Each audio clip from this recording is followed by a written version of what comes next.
నమస్తే people, welcome back to my YouTube channel. So నేనైతే ఈరోజు టమాటో నిల్వ పచ్చడి ఎలా వేసుకోవాలి వీడియోలో చూపిస్తున్నాను. దానికోసం ఫస్ట్ అయితే టమాటోస్ని చిన్నగా కట్ చేసేసుకొని ప్యాన్లో ఆయిల్ ఏం యాడ్ చేయకుండా టమాటోస్ డైరెక్ట్గా యాడ్ చేసేసుకొని అందులో కొంచెం చింతపండు కూడా యాడ్ చేసి మూత పెట్టేసి సో మీడియం ఫ్లేమ్లో పెట్టుకొని మనకు టమాటోస్ మంచిగా కుక్ అయ్యేంత వరకు కుక్ చేసుకొని తర్వాత దాన్ని పక్కన పెట్టేసుకోవాలి.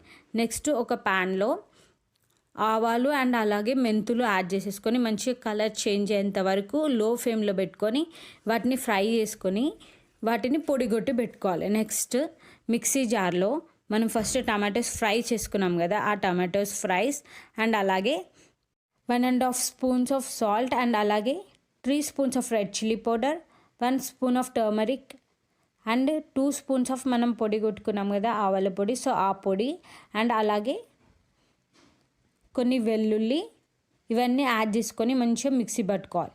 వన్స్ మిక్సీ పట్టుకున్న తర్వాత దీన్ని పోసు పెట్టుకోవాలి. సో పోసు పెట్టుకోవడానికి ప్యాన్లో కొంచెం ఆయిల్, జీలకర్ర, ఆవాలు, వెల్లుల్లి ఇవన్నీ యాడ్ చేసుకొని మంచిగా పోసు అయిపోయిన తర్వాత దీన్ని మనం చట్నీలో యాడ్ చేసేసుకుంటే చాలా యమ్మీ అండ్ చాలా టేస్టీ పచ్చడి అండ్ ఇది ఒక 3 to 4 వీక్స్ వరకు నిల్వ ఉంటుంది. అండ్ అలాగే దీన్ని దోశలోకి కానీ వేడి వేడి అన్నంలో కానీ తిన్నా చాలా టేస్టీగా ఉంటుంది. డెఫినెట్గా మీరు కూడా ట్రై చేయండి.